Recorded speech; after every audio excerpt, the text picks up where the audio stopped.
Hey miniature lovers, J-Star here, and today I'm repainting a tiny chateau for my tiny chateau. I spotted this tiny chateau in the corner of a room that was designed by Tan Fran Miniatures. I asked her about it, but she had gotten it from a friend who didn't know where they got it from. Tan Fran had repainted it, but couldn't remember what the original colors were, so I had to go on a mission. I went to the Google and did an image search. I found a few references, but couldn't find any for sale, and then I found a picture of the original colors. Using that picture, I found a few listings on eBay.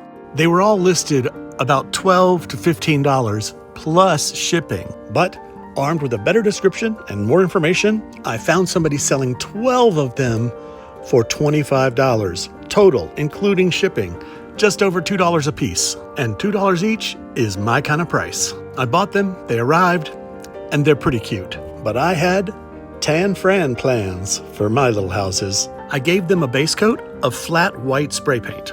I picked out some paints that I thought I might like to use on these little houses, but eventually decided to use a smaller palette. I painted them in pairs.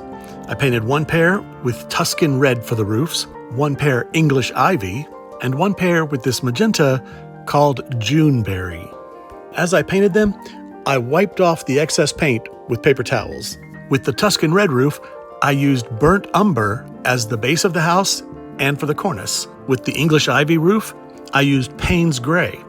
And again, I'm wiping off the excess as I go with paper towels. With the Juneberry, I used the English ivy again. I really like that pink and green combo. Once I had all of the houses painted with their base coats and wiped down with paper towels, I painted some color on the bottoms. But this I did not wipe off. And then, with a very small brush and some antique white paint, I went back and cleaned up all of my smudges and gave a quick coat of the antique white to all of the plain white siding. I did like the whiter white base coat, but I knew the next step would change it. Once they were all cleaned up with the antique white paint and dry, I got out my aging wax. This wax from Folk Art is called Antique. I call it brown. You may have seen me do this before, but all you do is paint on a layer of the wax and then wipe it off. It always amazes me how good it looks once you wipe that layer of wax off. I did the same for one of each of the pairs of houses, and then I got out my white antiquing wax. Now the color of this Folk Art wax is called white. I call it antique. And the same as before, I paint it on with a brush and then wipe it off with a towel. And again, I did the same for the other two houses. Slather it on and wipe it off. So with each color combination, I did one with brown wax and one with white wax. I love the difference in effect you get with just that one different change. All the colors are the same, it's just the white wax or the brown wax. I may go back in and touch up the points of the dormer windows, but I'm not sure yet. I'm deciding. Let me know what you would do.